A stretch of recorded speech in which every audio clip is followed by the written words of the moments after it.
Hi, if you or your children are suffering because of your relationship with your ex-partner, because it's stressed or strained, or maybe they're just not a nice person, this show is for you. Welcome to the High Conflict Co-Parenting Podcast with Brook and Charlie Jewett. Enjoy another episode now. Welcome back, everybody, to the High Conflict Co-Parenting Podcast.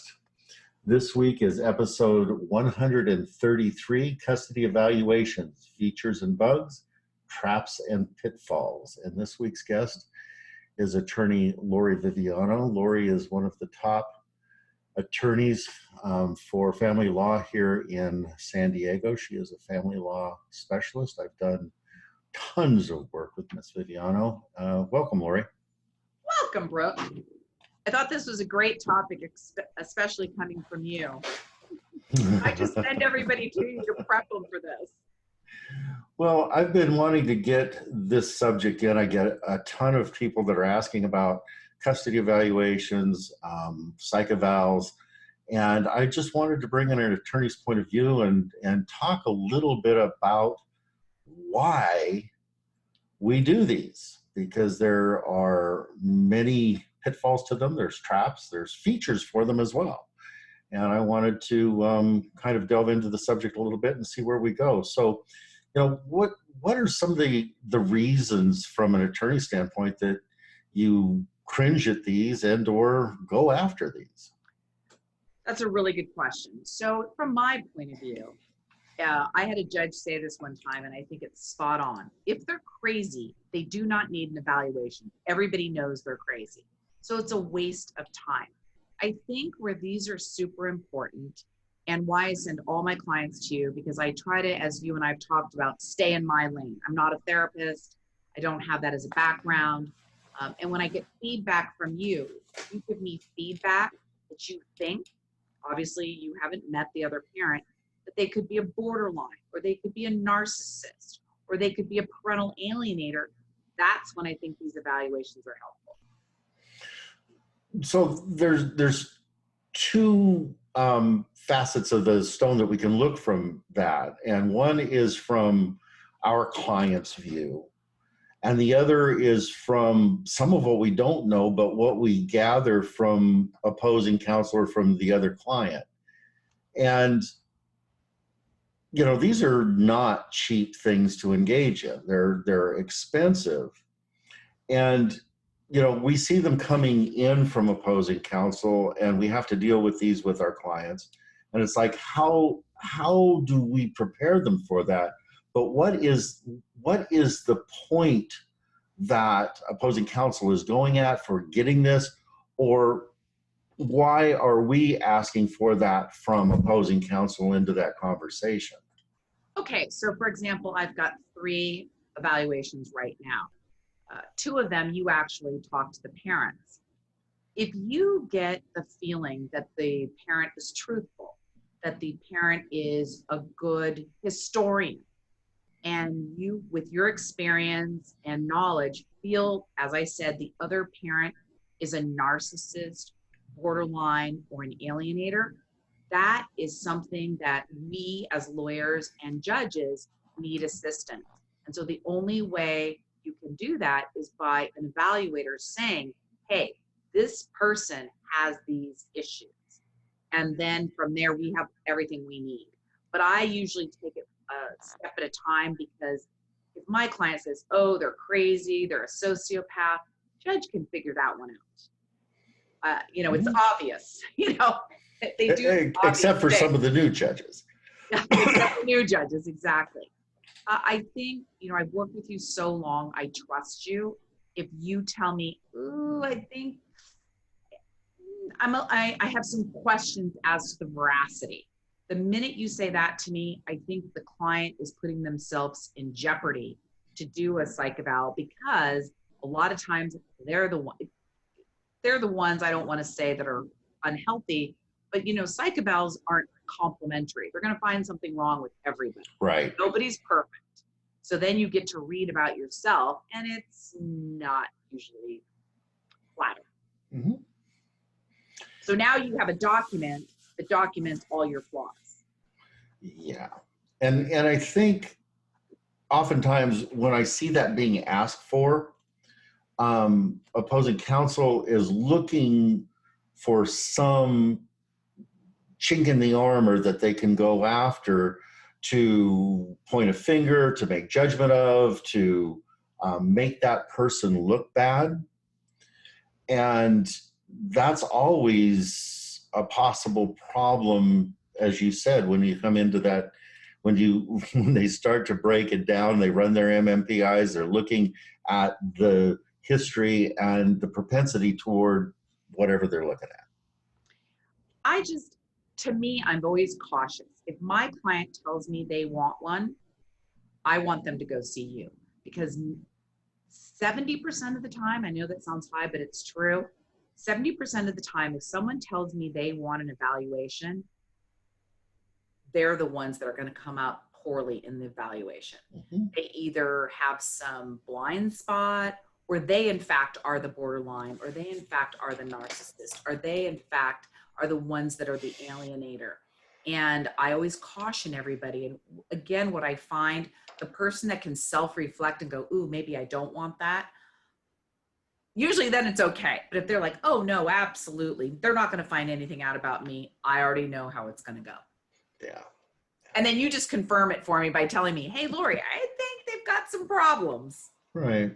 Well, one of the other things I think that we find, Lori, and I'm curious about your thoughts on it, are that, you know, we do deal with clients that have been in long-term abusive relationships. Yes. And there is some sense of PTSD or that propensity toward the behavior that comes along with abusive relationships.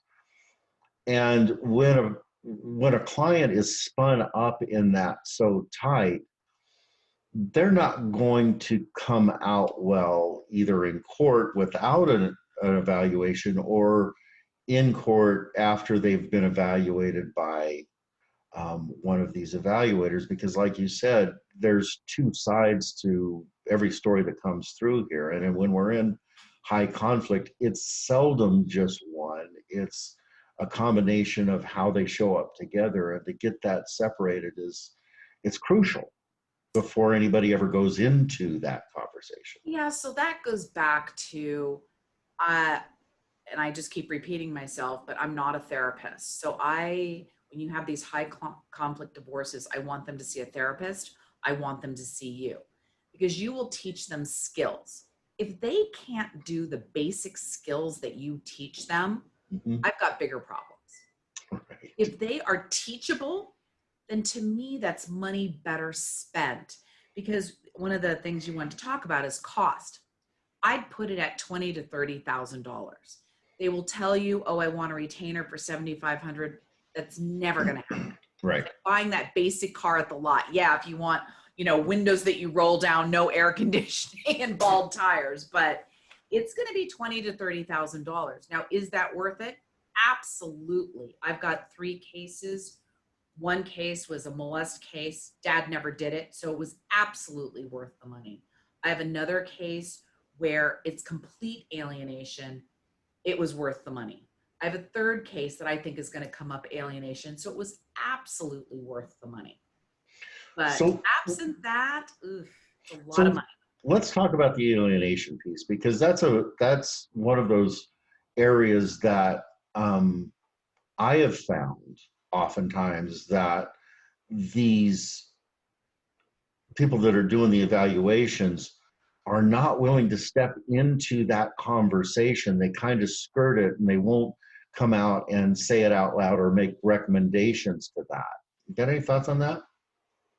Your lawyer makes all the difference in the world. I just had one where, I won't say the name, but one of our people that we use, he wouldn't come out and say it.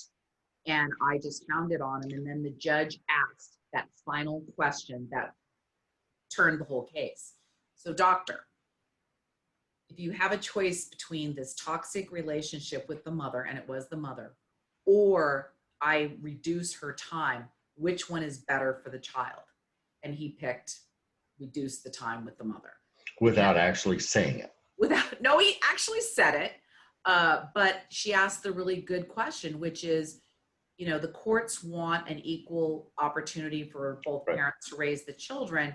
But once you tip over into a toxicity, then you have to decide between, do you reduce the toxic parent's time, or is being with a parent, even if they're toxic, better? And most therapists will say, no, toxicity is not better. Okay. So you said something right there that I think is an important piece. The attorney makes all the difference.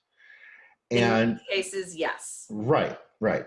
Well, the attorney makes all the difference in most all of the cases, but we're getting into the high conflict stuff. This is why you and I work together so much.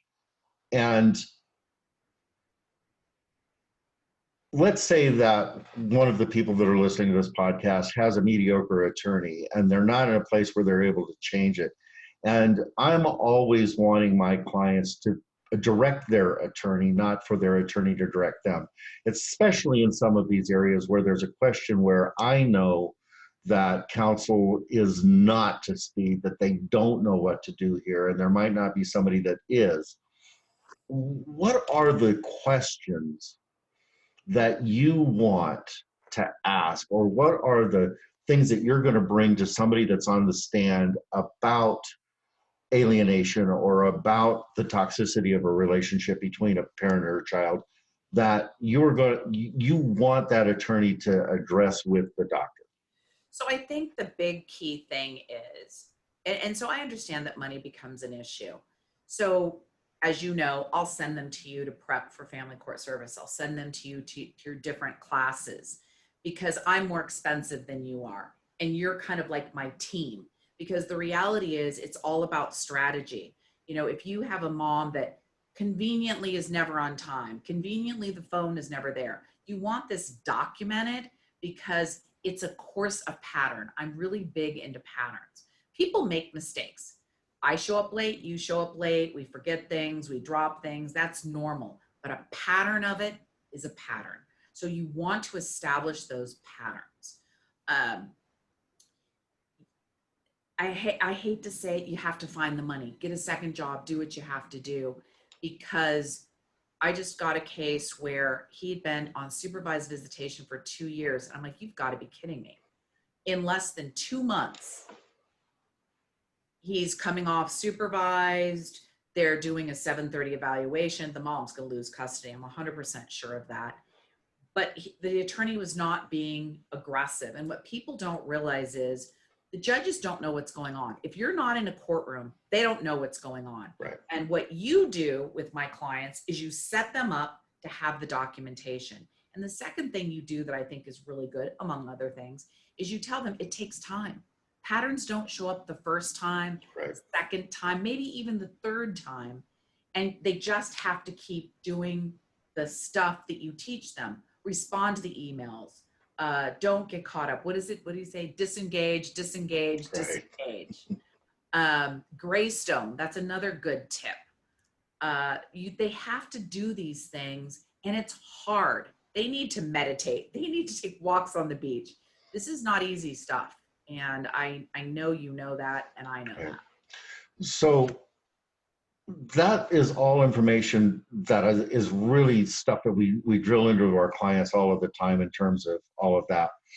What I'm interested in, Lori, is you've got a doctor on the stand and you are examining him, and you've got specific questions that you want to ask them about the other parent or about a pattern. What are some of those questions that you feel are important to bring into that courtroom at that time? So you have to go all the way back.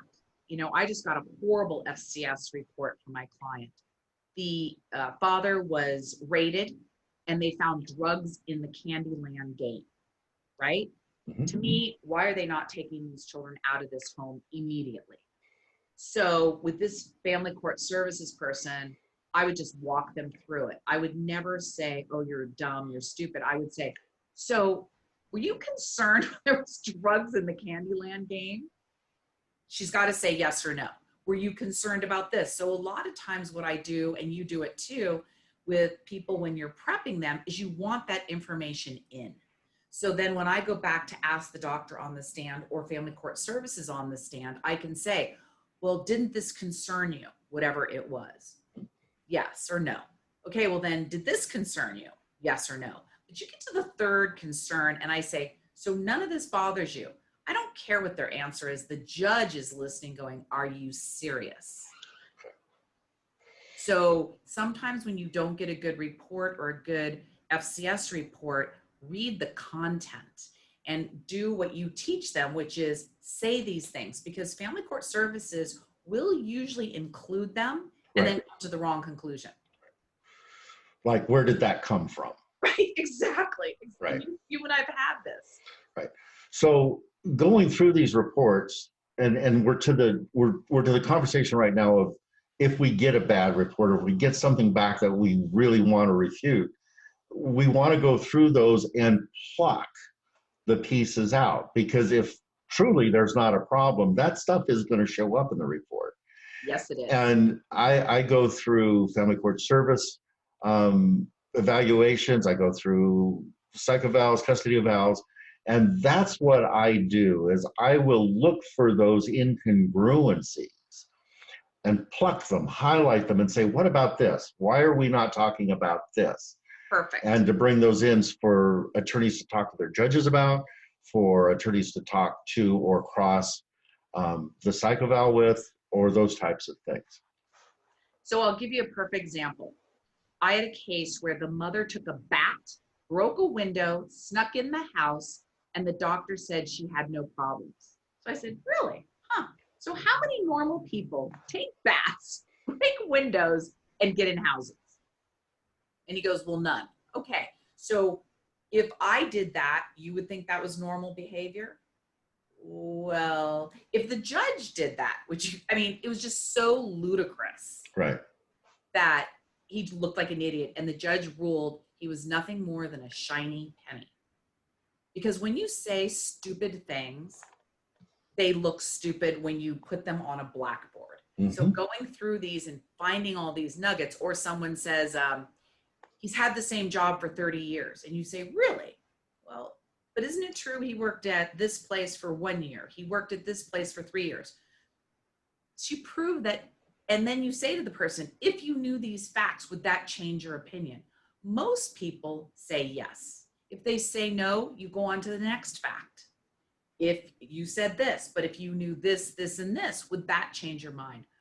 I always say 3 does it. When you get to the third one, most people are not willing to say they were not going to change their mind.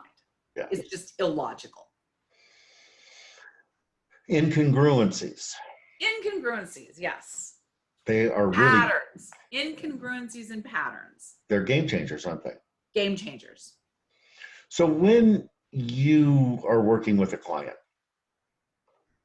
I think it's important for our clients to have reasonable, realistic expectations of what's going to happen. Right. And my movement in that is often just, I don't know what's going to happen here. But I think this is an appropriate way to go. And here's the question that I have. Sometimes I think it's better to go earlier than to later.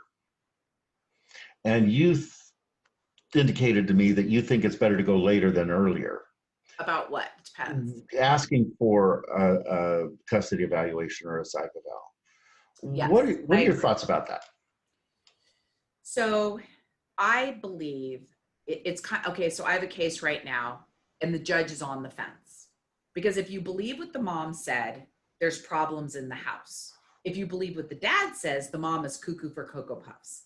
So the judge wants, and I'll just use a name, Dr. Doyne said this, and he's right. His job is to give ideas. The judge's job is to make rules.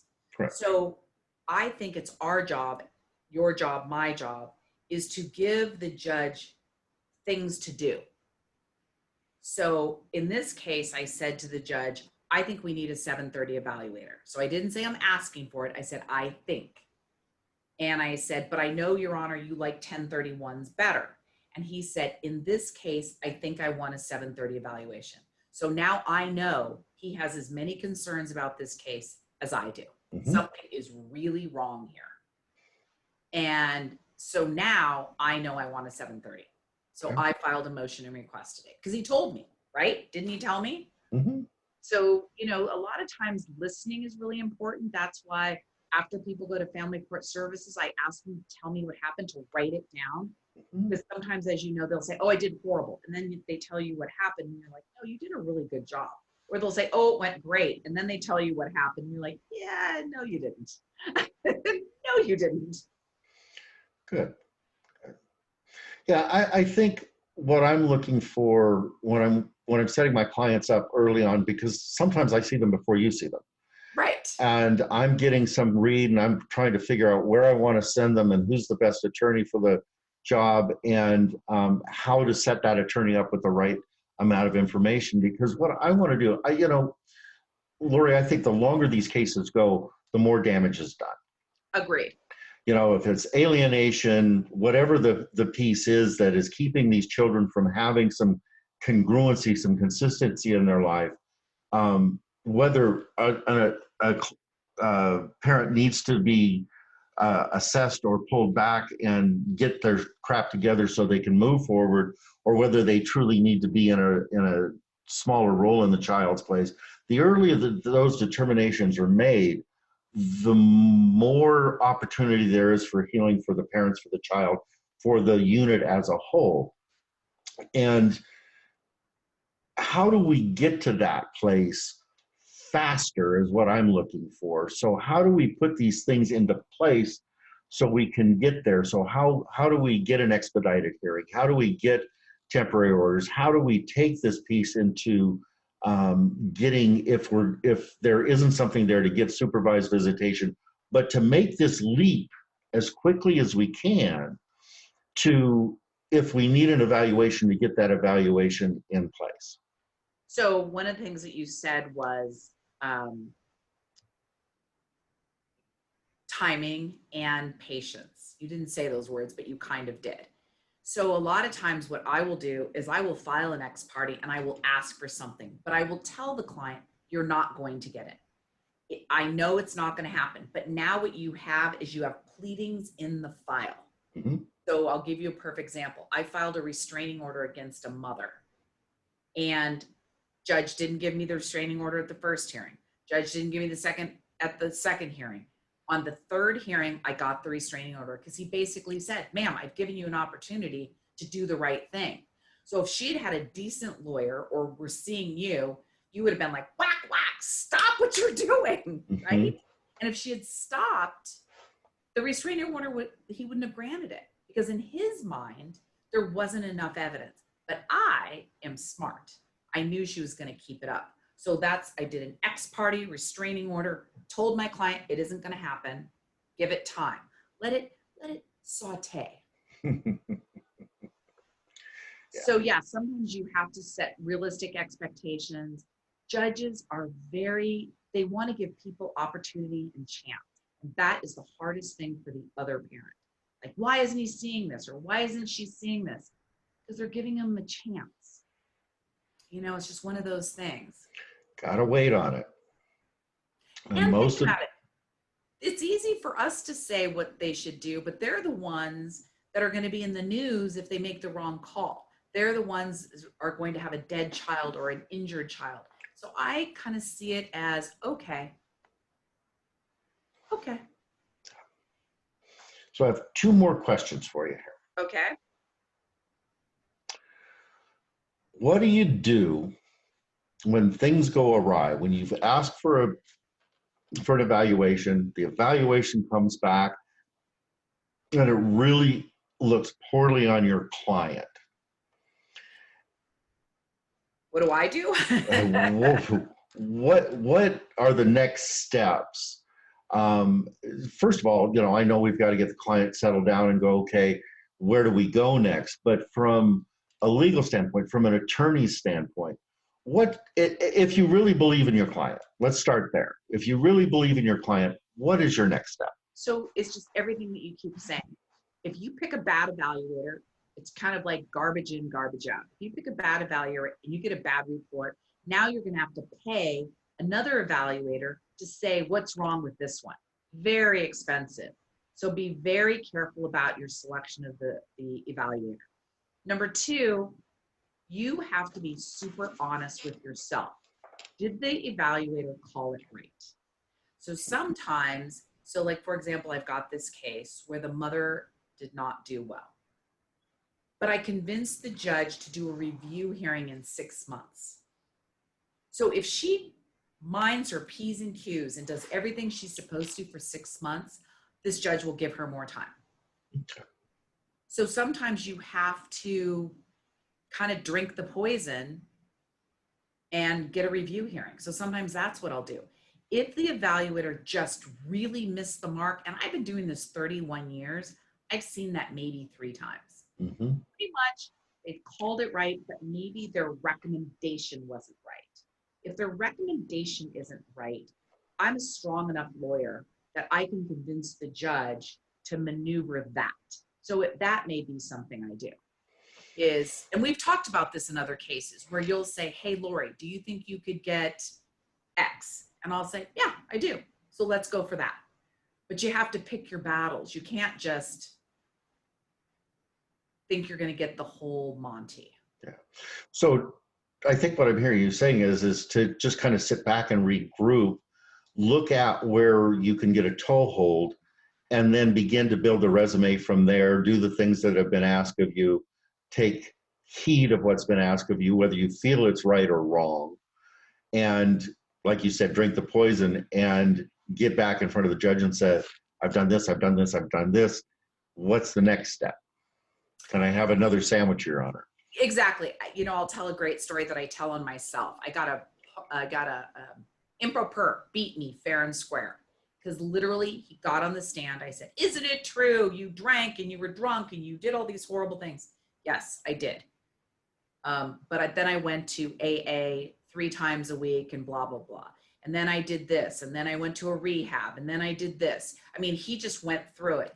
And then he's like, well, Miss Viviano, what do you want me to do? And I said, well, what about one of the monitoring things? And he said, I have it on right now. I'll give you everything. Like he did everything. Finally, the judge looked at me and goes, Miss Viviano, what more can this guy do? And he got off supervised visitation and the mom was furious, but I had to agree. What more could he do? Right. He'd done everything. Right.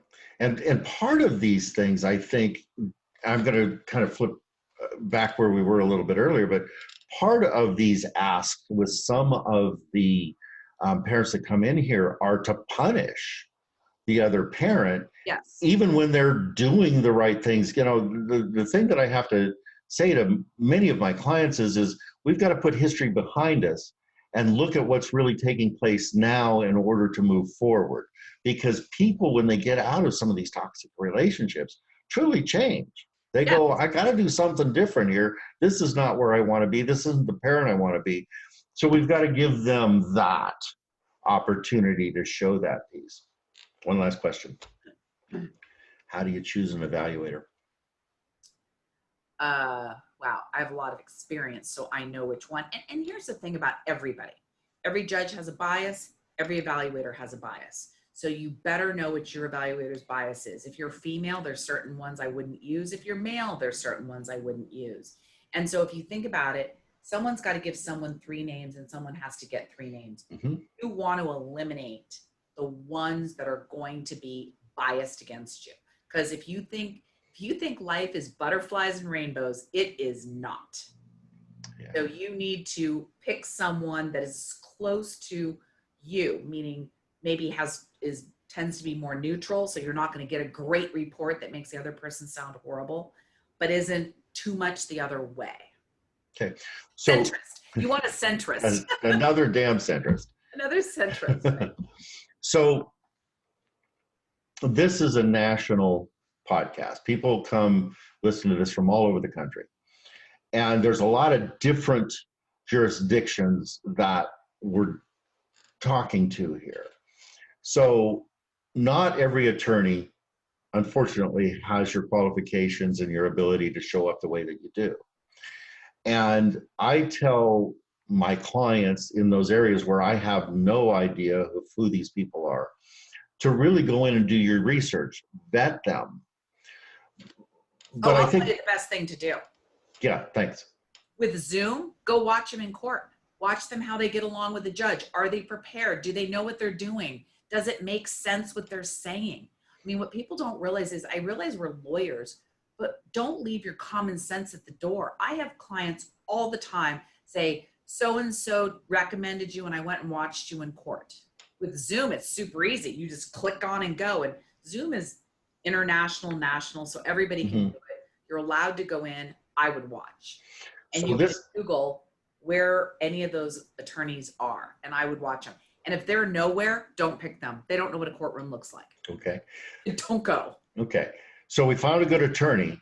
Then we've got to have the attorney know who in the heck is in the arena that they can choose and what the right person for them is, and then to trust that attorney's judgment. Got to trust your attorney. You just do, because you don't know what you're doing. No offense. You know, I don't do what you do, so I trust you. I go to a doctor. I trust my doctor. You have to. But you also have to participate in your case. Yes. You know, if someone sees you, and you know this is true about me, someone sees you and they come up with an idea, sometimes you're just like, that's a brilliant idea. There's nothing wrong with that. Pick an attorney that's willing to be collaborative, that they'll listen to you. And if they don't do what you suggest, explain to you why.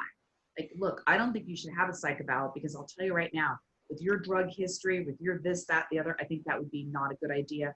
This judge doesn't like that. You've got to listen. Yeah, you've got to have attorneys that know the judges, that know the rules, that are willing. And I think what you just said, Lori, is so damn important, that they are going to listen to your suggestions. And if they don't agree, to be able to tell you why they don't agree. And then if you've got a counter, that they're willing to listen and collaborate with you and find the solutions. Because frankly, a lot of these cases have solutions that are outside the box that we can find. I just want one comment. I got the best compliment I've had probably in my entire career. I had a woman who's an alcoholic and she was complaining about her husband, and I kept saying to her, I understand that, but, and I'd move her off, and I would move her off. And finally the other day she said to me, I'm so glad you're my lawyer. And I said, why? She says, because as much as I hate my husband right now, you keep bringing me back to neutral. You keep bringing me back to neutral. And she said, you're not trying to like jack me up. And I said, how is that going to help? So if you're talking to an attorney that's like, let's get him, let's do this, run. It doesn't help. It doesn't, like you said, what is the solution? How do we get to a point? If I'm not keeping the game flat for you, it's not healthy. Lori, thank you for coming in and doing this with me. I've been trying to get you here for a while. It's finally here. It's been 2 years. This has been episode 133, Custody Evaluations, Features and Bugs, Traps and Pitfalls. Thanks for listening, everybody, and we will see you again next week. Take care. Thank you, Brooke. Brooke, people don't have to wait until Friday mornings to get more content. If this is something that's helpful for them, right? This isn't the first time you've broadcast anything or recorded anything or put anything out there in the world. What are the other ways people can get the help more aggressively or speed up their recovery process? What materials are available for people right now? Well, I've written a book called The Black Hole of High Conflict, and it's available on Amazon and Kindle. Great. And everything that we're talking about is really compressed and put into there. So this is a really good starter place to get in and get your mind working and to see what these concepts are about and how to start to apply them. The other place that I think that is valuable is to go to our website and look at some of the blog articles that I've written. Those are available there as well. They go into some of these other arenas, and that's at www.highconflict.net. So the book, the website are also really good places to get the material. And also we have classes. We have high conflict diversion program classes that you can get into and get some one-on-one help with this as well.